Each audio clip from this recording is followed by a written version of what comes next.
when you have a chance to talk to someone that you've always looked forward to having a conversation with, well, that's what just happened in the Affluent Entrepreneur Show. This episode is pure gold. It is with now my friend, Farnoosh Torabi. She is the author of A Healthy State of Panic. It is an amazing book. And she completely turns the concept of fear on its head. And as an entrepreneur, as someone that's trying to live an affluent life, fear creeps up, whether it's uncertainty, whether it's exposure, whether it's money, whether it's FOMO. She talks about all of that. We talk about all of that and how to navigate it. Because if fear becomes the carrier pigeon of the message you need to live the life you were meant to live, this is the book for you. All right? Jump in the episode. Let me know what you think. All right? And I look forward to seeing you in the episode. Cheers.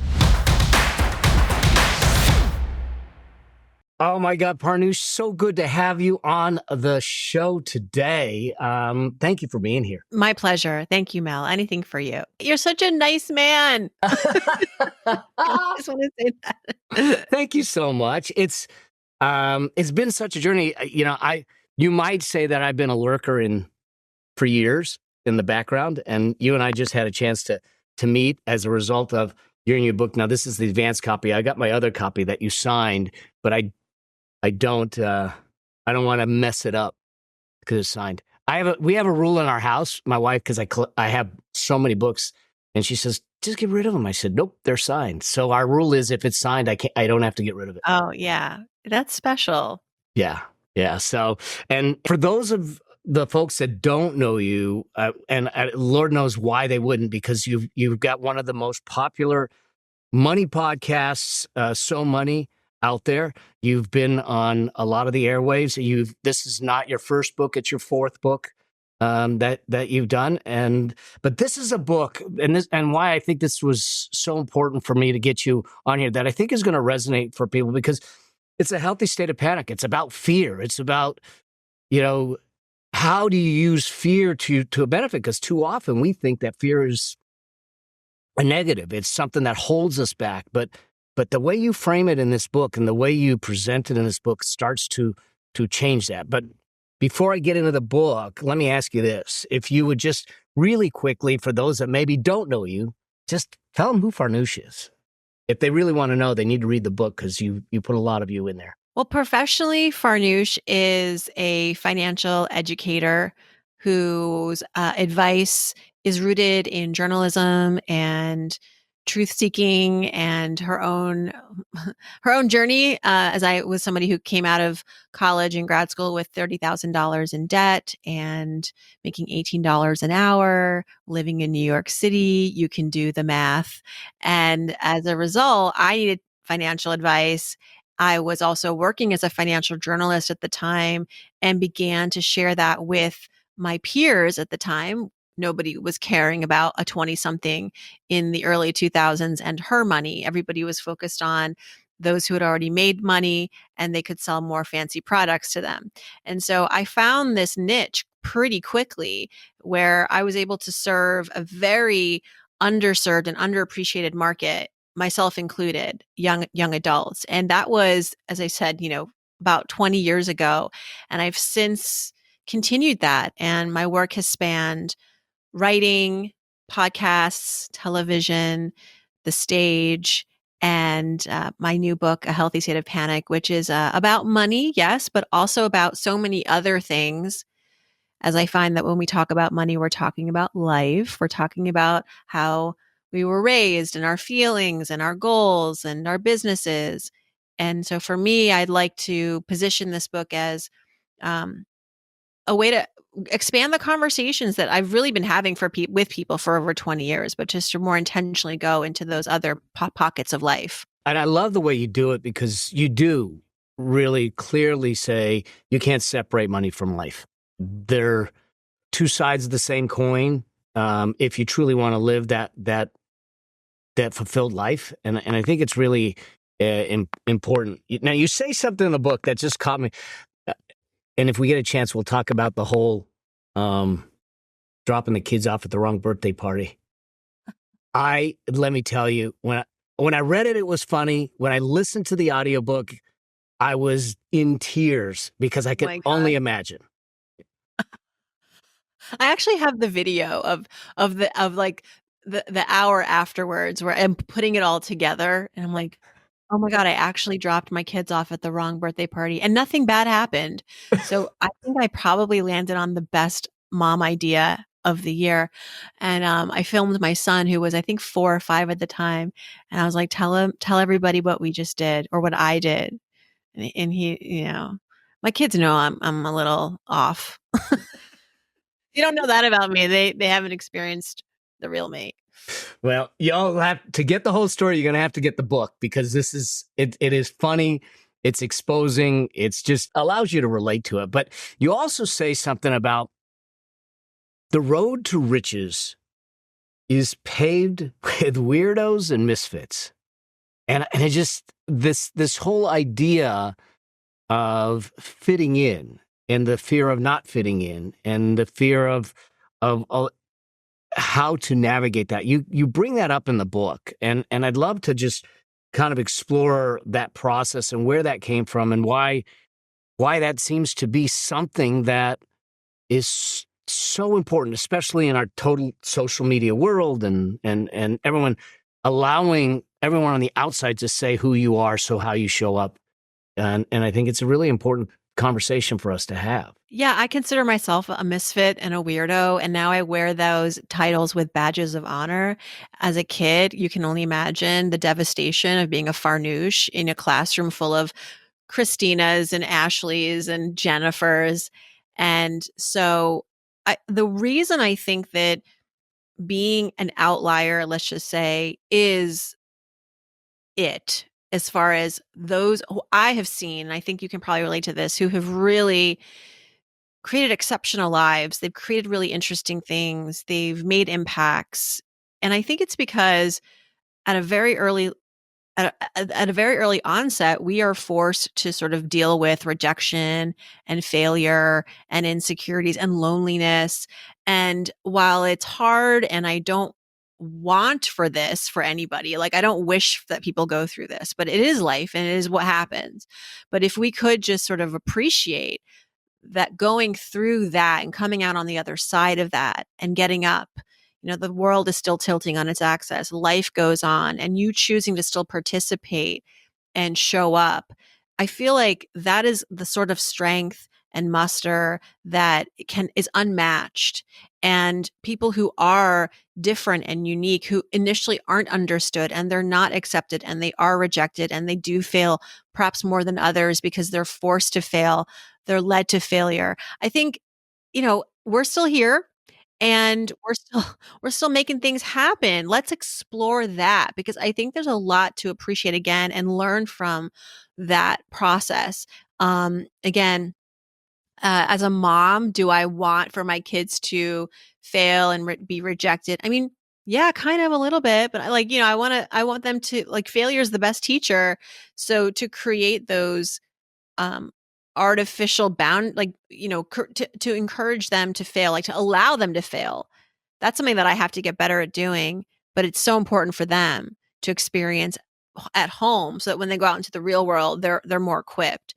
So that's what I mean. I think that, entrepreneurs by inherently we are we're a little risk friendlier than others. And I think it's because we have had a very deep relationship with risk. We know the risk of being rejected and isolation and exposing ourselves. And yet we get on the other side of that.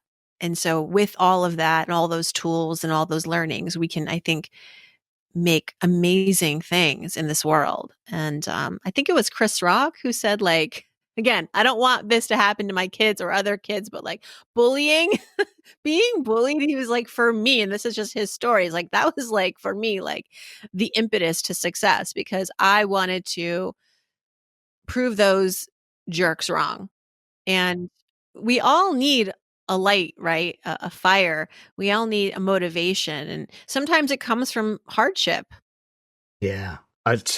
Well, you grew up with a name like Farnoosh. I grew up with a name like Melvin, and I was an identical twin. So we were just such an oddity. And what's your brother's name? Jeffrey. So I don't know how they got that. Now, my dad wanted to name us Melvin and Calvin, and my mom put her foot down, and I said, you put your foot down one name too late. So you wanted to be Jeffrey Well, or something like something Jeffrey. else.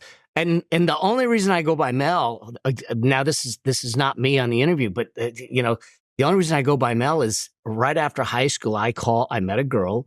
I called her up. Her sister answers the phone, and I said, "Who's calling?" And she says, "Who's calling?" And I said, "Melvin." And she said, "No, seriously, who's calling?" I go to pick her up, and her mom is there, and says she's just finishing getting ready. Go ahead and sit down, make yourself comfortable. And I hear her mom go down the hall talking to her daughter that I'm supposed to take out on a date, saying, "You're right. He doesn't look like a Melvin." And I go, Right. "What?" Well, there's this whole section in A Healthy State of Panic about the Dorian Gray effect. Mm-hmm. And this is exactly it. We have as for whatever reason we have in our minds an image of what a Melvin, a Jeffrey, a Farnoosh Yes. would look like. The thing about being a Farnoosh though is that there's no precedence. There's no which it's almost worse because people have like all the imagination to work with, and usually it's not a friendly imagination. So, but then also it gives you kind of a canvas to become whoever you want to be without bias necessarily. Although people did still have bias, but it became content for me. I mean, I wrote my college essay on the impact of having a name like mine, and walking through life with that and all that comes with it. And ultimately the acceptance that comes with it. But it took you a while to accept and to sit back and stand in it and say, "Hey, this is who I am." And I think that everyone listening, everyone watching, we're gonna find that moment in our life where we're gonna have to do it. Mhm. Somehow we're gonna have to allow our real selves to expose ourselves somehow. I think being able to know who you are and have that sense of awareness, that self-awareness, a lot of people don't have that. You have that guy or woman in your life who like says the wrong things at the wrong time, doesn't have a filter, think after a meeting they think it went great, it was awful, and I just always never want to be that person. So I spent a lot of time being intuitive and careful about myself, not in a way to restrict myself, but because I think it is really important to know yourself first. Growing up, I always wanted to know what other people thought of me, and that's a shortcut, I guess, but it's not really getting to the bottom of things. It's like, well, who are you? Who do you Yeah. think you are? That's what's really important. And you kind of looked at this whole idea of this fear and those elements as not something, at least in the book you did, as not something to move away from, but something Right. to highlight a journey towards, highlight a need to prepare. I think the words were that you used. I think that when fear arrives in our lives, we've been conditioned to see and experience it as a weakness, as a negative. Well, my thesis is what if we accept fear as another part of who we are, where this is an emotion that's carrying a story about who we are, and more importantly, what we want to protect. At its core, fear is a defense mechanism. It's I mean, you and I would not be here if it weren't for fear. There's a lot to appreciate when it comes to fear. But especially in the entrepreneur space and in the leadership space, there is this negative association with fear. There are so many books about how to be fearless. Just drop the fear because it's not doing you any good. But to say that, we can just be fearless without the prescription, without the how to, I think is wrong. And it's not actually right. I think that as humans, we should be allowed to feel all the things and to trust that when we feel something, trust that maybe it's there to give you an important message, a deliverance of something, especially, and I talk about in the book about fear as it presents in these big crossroads in our lives when the stakes are high. I'm not talking about, you're fearing fear. I'm not talking about when you're feeling fear and you're in an alleyway and it's midnight and you hear some weird noises, like trust the fear and leave, run, call 911, something. But when you're in the crossroads of a big career decision, a professional move, a relationship that you're thinking about taking to the next level or exiting, I think it's important to take a minute or two, a beat really with the fear, to not be so reactionary, impulsively reactionary, but to say, okay, why has this fear shown up? What is it telling me about what I need to protect? Usually, fear arrives when there is a gap of knowledge, of certainty.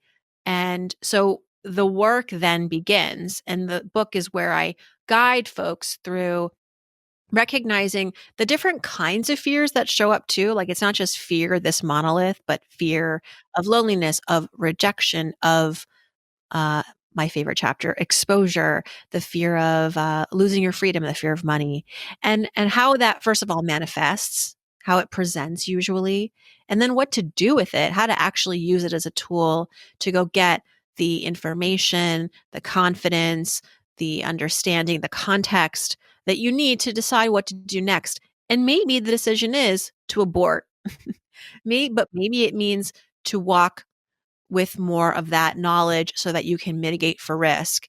I feel in my life, fear has always been a tool, not always. I mean, of course, as a young kid growing up as the daughter of Iranian immigrants in Worcester, Massachusetts, Worcester, a scary place at the time for a lot of reasons.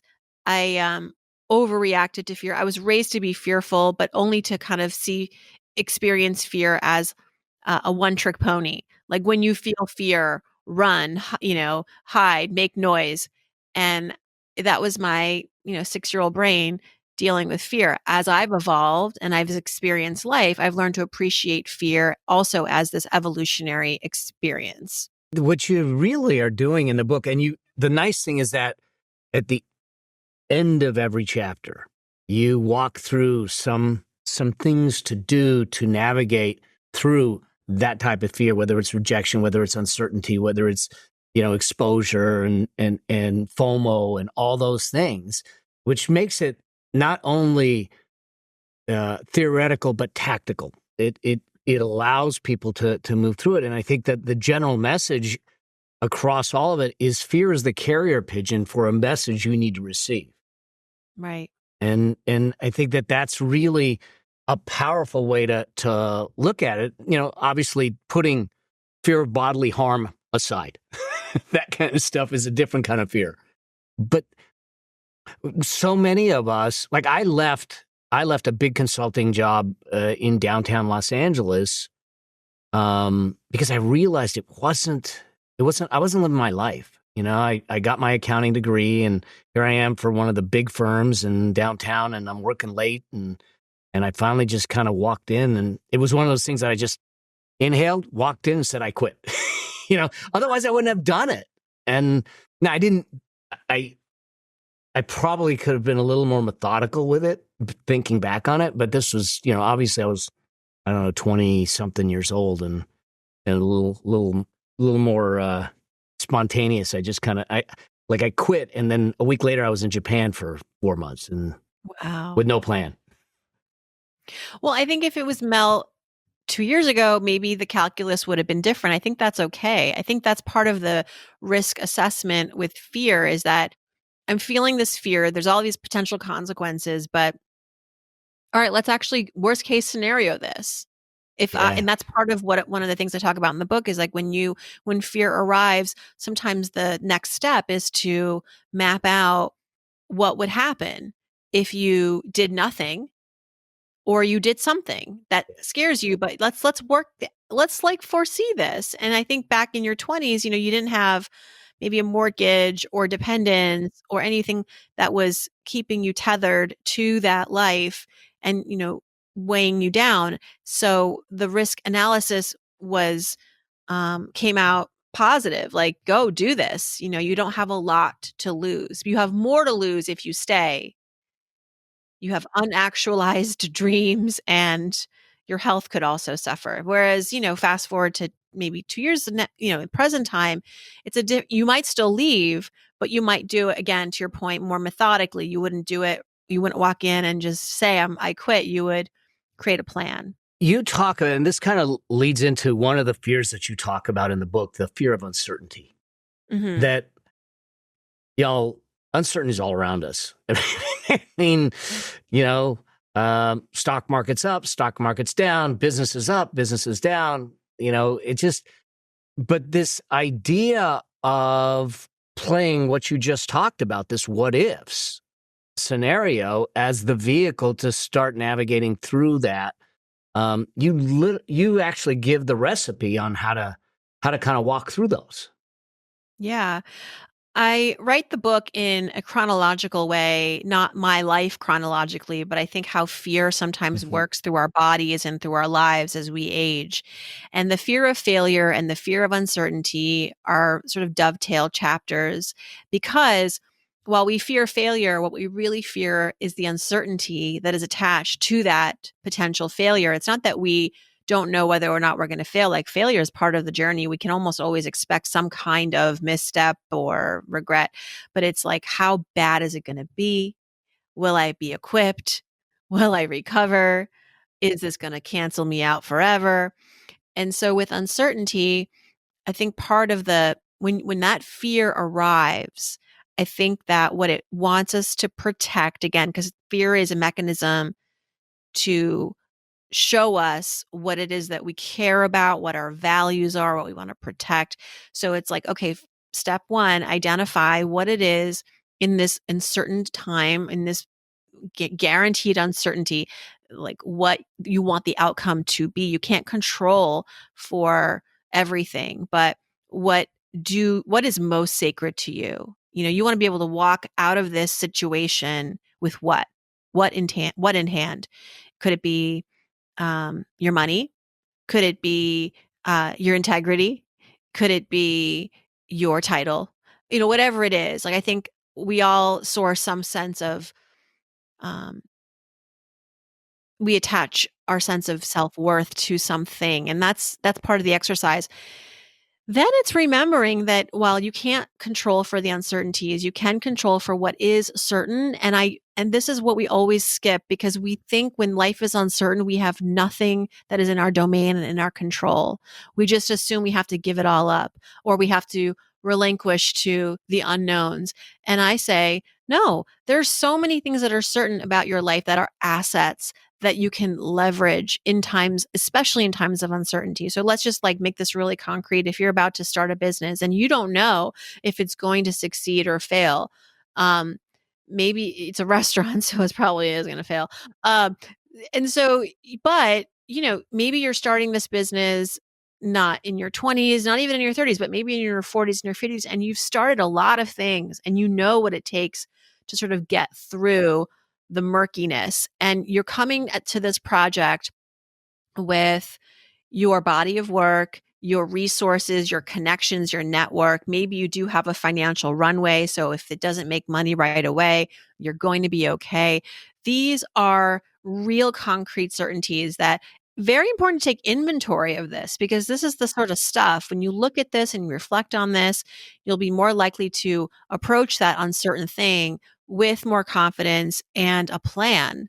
Whereas you went from feeling completely despondent and completely vulnerable to failure and uncertainty, but you walked yourself through these exercises, through these reflections, through these inventories, and now you're like, oh, actually, I can do it. I mean, for me, I just launched a class, an investing class earlier this year, and to my surprise, hundreds of people signed up. It was so far so good. I felt really inspired. And I'm a producer by trade. I trained and I'm a financial journalist. I worked in broadcast. So I'm trained to always think 3 steps ahead. And I thought I had done all of the sort of troubleshooting ahead of time for this live workshop.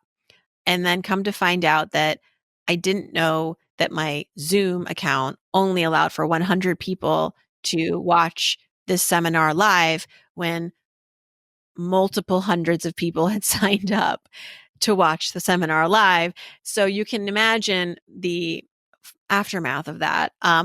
And so I had to clean up a huge giant mess and give refunds and all the things, but I got through it. And you know how I got through it is like I went into immediate action mode.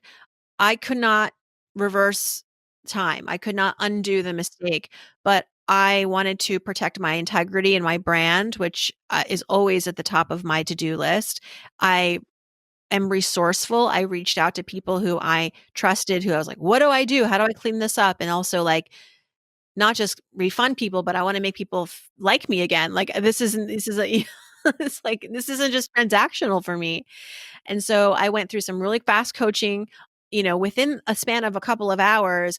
And then I also decided to admit my mistake publicly, which I hemmed and hawed about. But I was like, I think that's what, because I'm also the person that I want to be known as someone you can trust and who is transparent and admits her failures because I'm a human. And I think that's part of why people are drawn to me. Like I'm not just this robot online giving you financial advice. And so I thought it was on brand to do that. And it ended up being such a like in the end, in hindsight, what a great outcome. I wouldn't have liked to have gone through it the way I did. But it's like again, and I wrote about this, it's like we don't know what the uncertainty is going to be. We know that things are going to fail. We don't know how bad it's going to be. But remember a few things, which one is that you are enough to get through this because you've been through already so much. Like I've been through worse things. This was not the worst of my mistakes. And so I was able to bring all that learning to this moment and rise and rise from the ashes. And so we forget about this about ourselves so often. We are the first to undercut ourselves. We are the first to underestimate our capabilities. And why? Because we're humans. We tend to have a bias towards recent events. And so if recently you have failed, you forget that, well, actually over the last 20 years, your chart has been on the up and up, where like the stock market, like if you zoom in, there's zigzags, but when you zoom out, it's a nice, beautiful upswing. And we don't give ourselves enough credit and we don't take the inventory. So I think that's really what the fear wants you to do when uncertainty knocks. When the fear of uncertainty knocks is like, okay, this is my call. This is my nudge to identify what is certain in my life that I can leverage, that are tools that no matter what happens, I'm going to be able to walk through it. And if you don't feel like you have those certainties, then the fear is telling you to get to work. Because maybe what you need to ride out the uncertainty, especially as entrepreneurs, is financial runway. I would never tell somebody quit your job and just go start the business. You need to have a plan. You need to have savings. You need to make sure you're not too indebted with credit cards because starting a business has a lot of liability. So you have insurance, so that's the stuff. And if you fear uncertainty, maybe it's because there's legit stuff that you need to take care of. Yeah.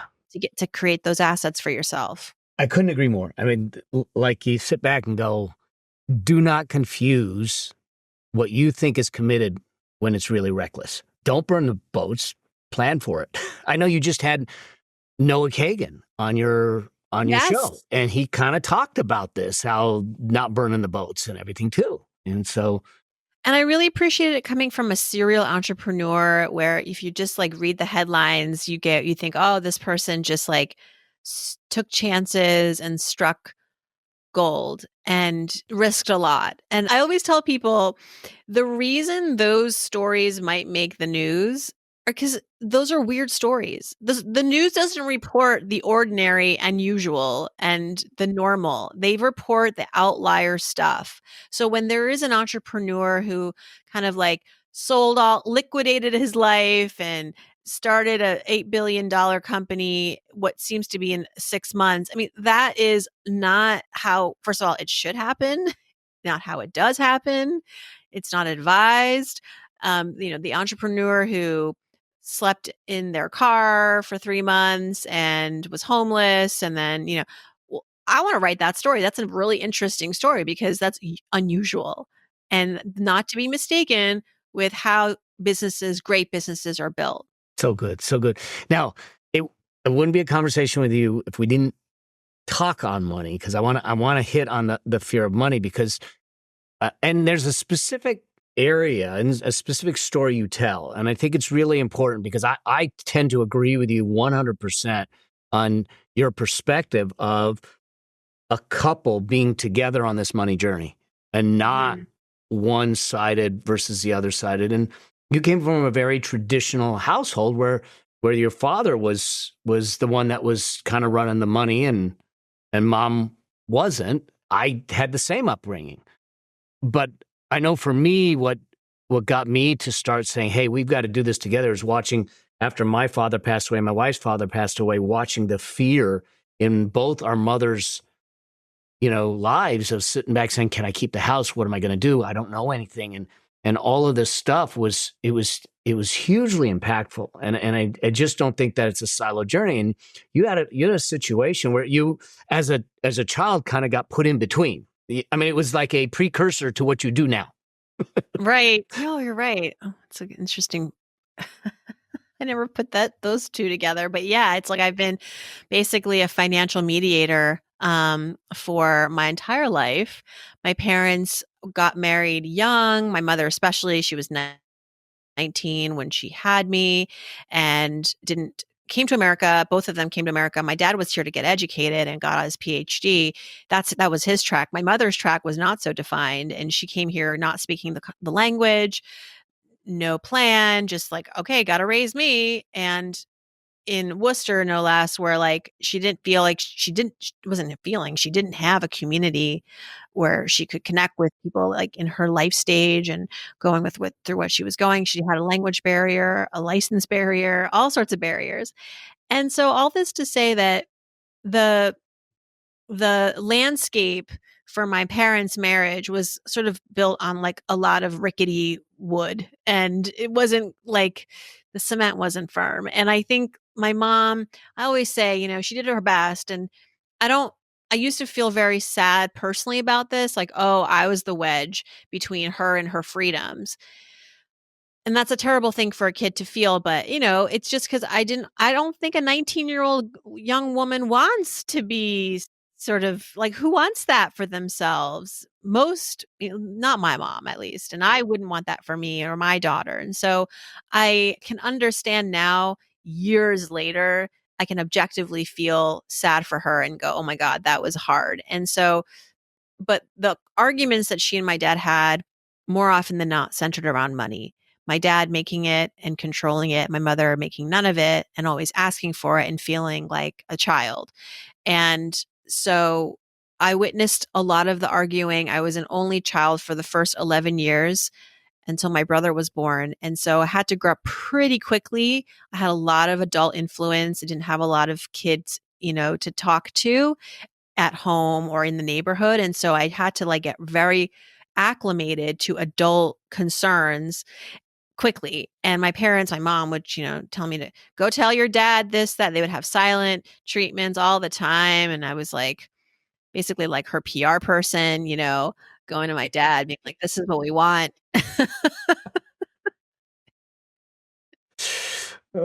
And so, but really, Mel, the takeaway for me experiencing all of that, so many things I experienced and benefited from probably. But really, the takeaway was that for me as an adult woman, I was going to make my own money, come hell or high water. I was going to make my own money. No one was going to tell me what to do. And I needed to be in charge of my financial freedom. So as soon as I could get a job, I got a job. And as soon as I could invest, I started investing. As soon as I could buy a house, I bought a house. As soon as I could start a business, I did. And it was this drive in me that from the outside was just like, wow, she's an ambitious woman. But on the inside, I was terrified. It was the fear that was fueling me to get my financial life in order. And it still is. It still is. But I have a healthy way of relating to it, where it's like, okay, I fear, what if this year isn't a good revenue year? Or what if my husband loses his job? Or what if, something happens and we have a huge expense and we don't have enough in savings? So I do a lot of these worst case scenarios often. And it's been good for me. It's because I know it doesn't create anxiety for me. For me, it just puts me in solution mode. So good. So good. Now you, um, your husband Tim, and you wrote a prior book,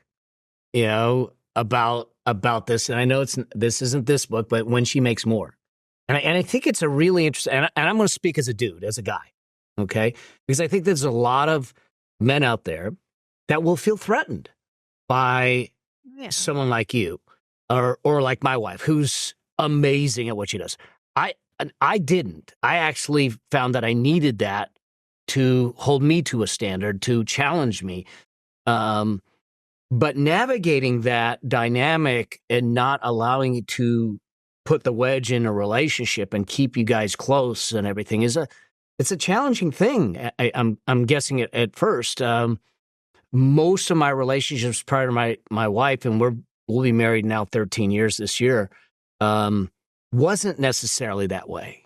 But when I met her, we were even playing field, and there was just none of that, and I didn't feel threatened by it. And I'm not sure, and it might have been just the way she approached it too. I feel I got a great life partner, so. Well, it's so complex, Mel, and we could do a whole other episode on this. And actually, this is the 10th anniversary of When She Makes More. I'm thinking about coming out with an audiobook. Who knows about that's sort of tangential to it. I feel like there's so much more still to explore. Yeah. I thought by 10 years we would be like, okay, problem solved, complexities resolved. All women who make more than men are finding love, and men are rising to the occasion. It's still a problem area. And that's why I wanted to write it. I felt as though this was such a taboo topic. I was experiencing this in my own relationship at the time and still.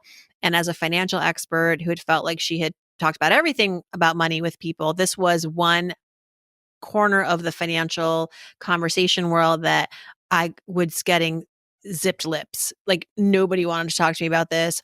I also didn't feel like it was appropriate, or it was socially acceptable to say out loud, even in front of just a few people, that I made more than my husband, then boyfriend, that it would sort of, I don't know, make people very uncomfortable. And so then I knew I had a great idea to write about. I was like, oh, this is the stuff that makes for books, or the things that people don't want to talk about. And as I started to explore it, I realized not only are the men generally discomforted by it. And again, we've just not been conditioned for this, just I like with know. fear. We're not conditioned to accept it as a healthy tool. We're not conditioned to see financially strong women, period, but also in relationships with men as something to aspire to and something to revere.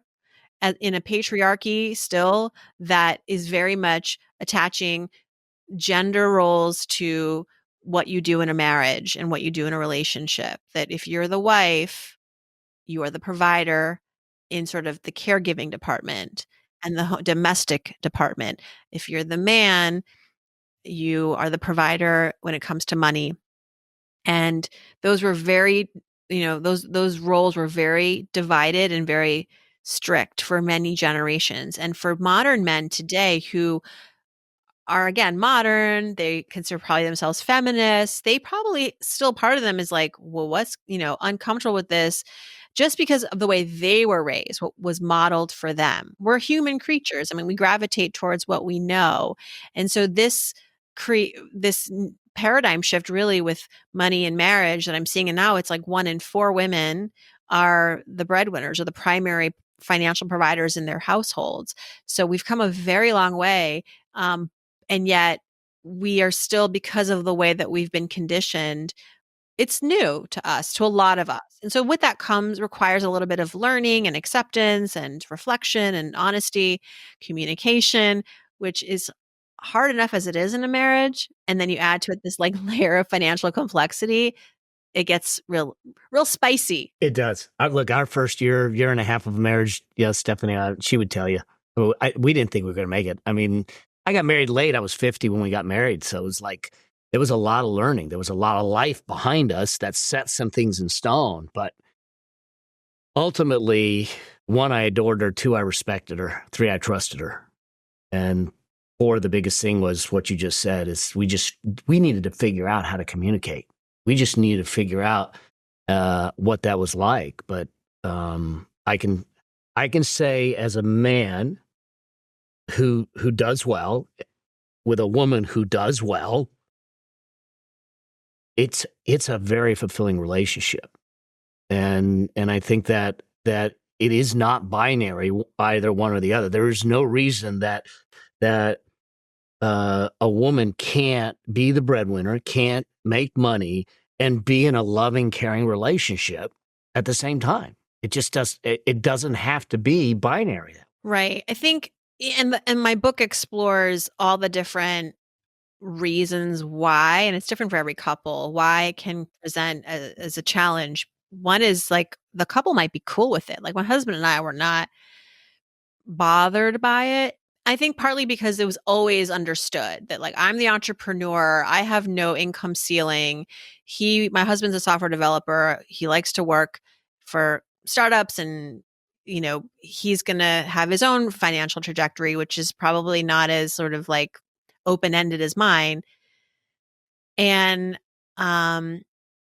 it's more difficult for couples where, let's say, the husband is making more and then it flips. And there was always this expectation that it was going to go in one direction, then it doesn't. And that's a little bit harder, or a lot harder. But the book explores, all the different reasons why couples may be challenged by it. It could just be, again, like you're okay with it, but your mother-in-law's not, society's not, your friends at work are like weirded out by it. I remember going in for a job interview, and it was to be a correspondent at a network. And so it was really a public facing job. The person interviewing me had like read my bio, had known I'd written this book about women breadwinners. And he said, not in a nice way. He said, well, what does your husband do? As if like, if I'm making more, my husband's just sitting at home cracking peanuts. Oh my God.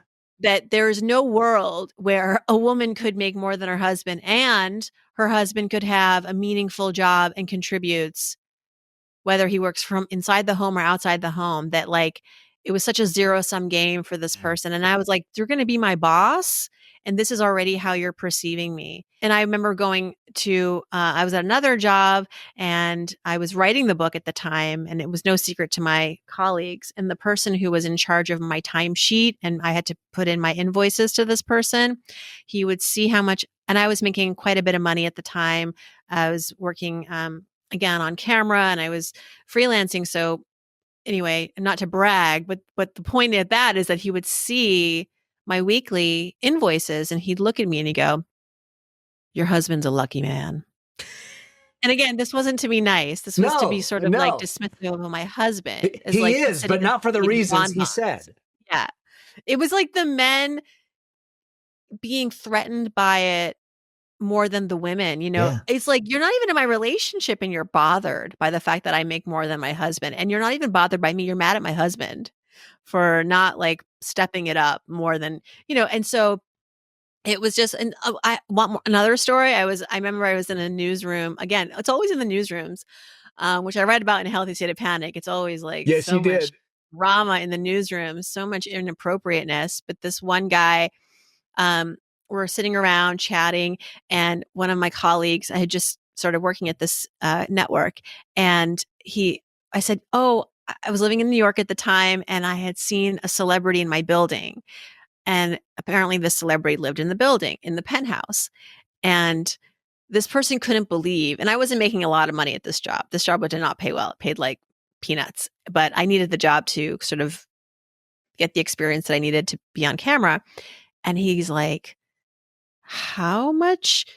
He said, what did he say? He goes, you live where? So-and-so lives in your building. What does your boyfriend do for a living? Because there's in no world could I have been the one paying the rent. And so it's so funny. I find myself in all these like awkward financial discussions, usually thwarted at me. And it's like, people are clueless. They have absolutely and they just make all these assumptions about what I must make and what my boyfriend or husband must make because I'm a woman and he's a man. It's so like Stephanie had to deal with it in corporate. So we met 6 weeks later. She moved to the East Coast for her company. So we had this long distance relationship. I would fly back and forth. And 4 months after we met, we got engaged. I gave her a nice ring. And she had a 1-year contract there. And she basically went in and basically told them, hey, once this 1-year contract's up, I want to get back to the West Coast. And she was excited about being engaged.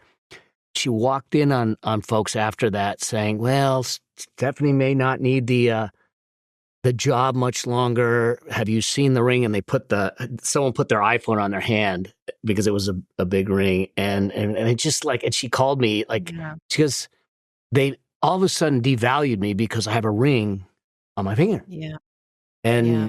And it's just, it's crazy. This was not the topic of the show today, but I think it's an important thing for us to have a conversation around, because those stereotypes are not going to move us ahead financially, and they're not going to move us ahead societally, and they're not going to move us ahead in how we experience life. Yeah. I mean, it just really illustrates the biases that we have around money and the fears that we have tied to the realities of money that I often say, and I think this is the chapter in the book on the fear of, I think it's the fear of exposure. You're afraid to maybe, like your wife was afraid maybe to after that, share her ring.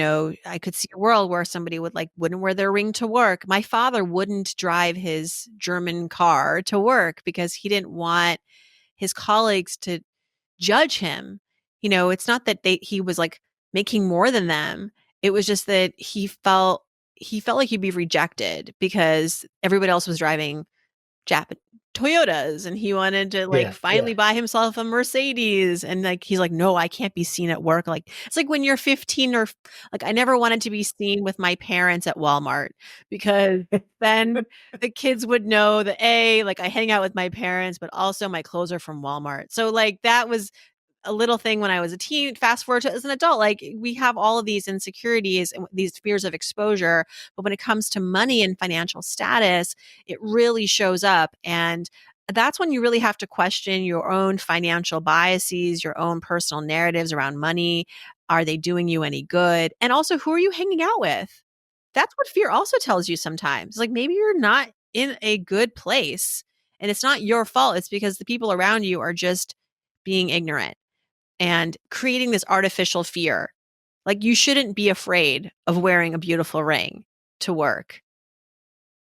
Maybe don't wear it in the ocean, but don't bring, you can do that at work. It's fine. So it's not you, it's them. I always say sometimes that's what the fear is sometimes pointing you at. So good. God, and we've been going a little bit. I got one last thing that I want to make sure everyone knows where to get a hold of you, where they can start to get in your world, because y'all, hopefully you've seen and you've listened and you hear that I want you all to get the Healthy State of Panic. And I'm actually going to ask you to do 2 things. I never do this, but it's because of the way I experienced it. I want you to buy the book, either Kindle or hard copy, but I want you to get the audiobook at the same time, because I read the book, and Farnoosh was gracious enough to send me an advanced copy, but I also have the final copy and everything. And I read the book. And then preparing for this, I actually downloaded the audiobook and listened to it. And when you hear the book in her voice and in the little things, the accent with her mother and all that stuff, it comes to life in a completely different way.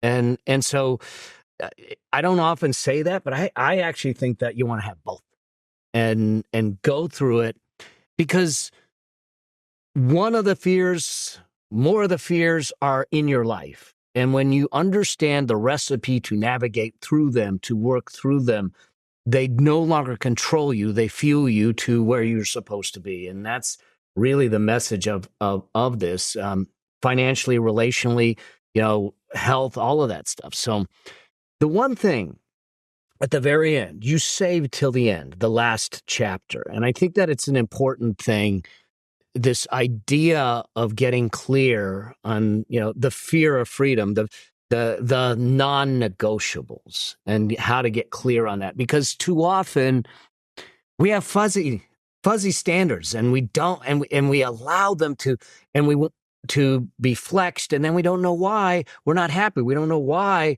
we're struggling, or you sit back and from the outside, maybe I have everything, but why am I not happy? And I think some of it is because of what you talk about in that final chapter. That last chapter is, again, intentionally the final chapter, because what could be more important than our desire to protect our freedoms, our personal freedoms? And, I very early on disclaim in that chapter, this isn't about how to, go prevent a war, or this isn't about geopolitical freedoms. It's more about your own personal boundaries and what you are going to fight for in your life, because it defines your happiness.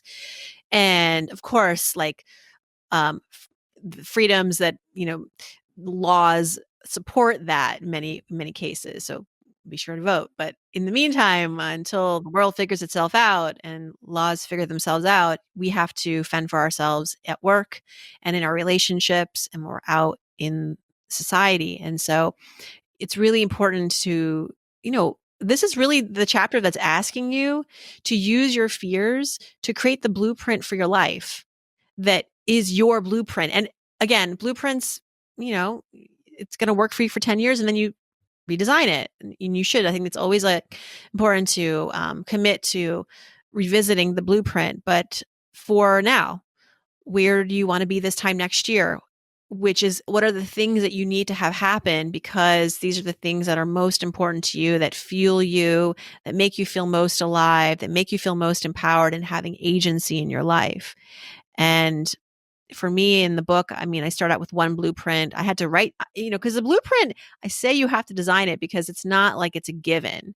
You can't just go to a store and buy this blueprint. You can't download it off the internet. You can't copy paste it from somebody else, because it's your life. And truth is, life is not a straight path. So you have to kind of create the rooms and the pathways and the tunnels and the pipelines and all the things yourself. And so when I was in my 20s, I was I really wanted to work and have a career that was meaningful and have a family. And I just didn't want to compromise on that. And yet I saw so many women compromise on that, or try to do both unsuccessfully, and eventually having to give something up, usually the career. And I thought, well, okay, there's just no one's going to hand this to me. There's no pathway for this. There's no paved road for this. My companies typically don't give a lot of paid leave for families. I'm not making enough to support myself, let alone a family. There's the pay gap. There's all these things. So what am I going to do? And that became a fear of losing my freedom in that way, which essentially fueled the blueprint that I created, which was that I'm going to work my tail off in my 20s, someday open a business or be freelance to a point where I don't have to ask for time off. And I'm going to save a lot of money before I have that first kid. And you know what? My blueprint didn't include getting married. I was just I want to be a mom. And so I had to allow myself to, say marriage might not be in my cards. I just saw someone talk about that the other day, a woman who was I've had to relinquish control over that, because I feel finding true love, it's not you can spreadsheet that. You can go out there and it's maybe a batting average sort of thing, but at the end of the day, it might not happen for you. Does that mean that you're not going to be able to live life to its fullest? You better find a way to do it on your own. And maybe that means just being really solid with yourself and still having that child if you want, or finding other people to care for. Maybe it's you become an incredible godmother. Maybe it's that you marry your career, whatever it is. But I think having these thought processes and creating these blueprints early on, for me, it was all fueled by fear, and allowed me to again, I had failure, I had uncertainty. There are a lot of things I couldn't control, but at least I always knew at the core what it was that I wanted to protect. And that was my financial livelihood, my career livelihood, and my ability to parent one day without rejection. I mean, from a boss, from my profession, someone telling me like, you can't have it all, basically. I love this. And I think that is a great place for us to kind of put the cap on this. It's what ended the book. You ended the book with, but I think that's the core of it. Are we living our life? Are we living it our way? Are we living by our rules? Do we even know what the rules are? And this concept of the fear being the messenger to us understanding more about what's important to us to live truly into what we were meant to be. I always said that I think that we were all given a unique gift, and that we are been tasked to give that gift to the world. And the only way we're going to give the gift to the world is to be fully expressed. And this book is a recipe to allow people to step into that role. Your journey into this was huge. Totally frank, when I got it, I go, what is she writing? Healthy State of Panic. She's, like you said, the money girl. Yeah, and I knew you weren't going to be alone in that confusion. So I wrote about that very early on, where you're probably wondering, what is up her sleeve? Like, what is going on here? And it's not a far bridge. Like, it's just, I've been talking about money, and fear is the underpinning emotion of all of the money questions I've been navigating my entire career. So let's talk about fear, because I've got a lot to bring to the table, not just professionally, but also personally. Well, Farnoosh, you did it. You did it well. You did it in story. You did it powerfully. And I think that, y'all, this book will change lives. It should be something that is read regularly and used when you start to feel that uncertainty, or you start to feel fear welling up, to go back and say, which one is it? And walk through the recipe, walk through the process, because that's what's going to keep you on the path that you were meant to be on. Farnoosh, where can we send people to get all the goodness that is you? Thanks, Mel. Well, I have a podcast. It's called So Money. You can listen to it, subscribe wherever you like to listen to podcasts. And I have a membership where, if you go to somoneymembers.com, you can get a lot of the great behind the scenes of working with me, learning together. There's a really robust community. Pretty soon we're going to have commercial-free podcasts available to members. So it's a lot of exciting stuff. It's newly launched. So the benefit of being a founding member is that you get all these incentives. You get to grow with the community and get in, as an early adopter. Yeah. Yep. Yeah. So good. So we'll make sure that we have that in the description, the show notes, and all the links to get there. So for me, just from the bottom of my heart, this was an interview that I've been looking forward to for a while. And it's been a joy watching this book launch journey and how you've navigated it, and getting a chance to know you better. I appreciate you for being willing to come on and share with our audience. Thank you, Mel. I really appreciate you. Thank you.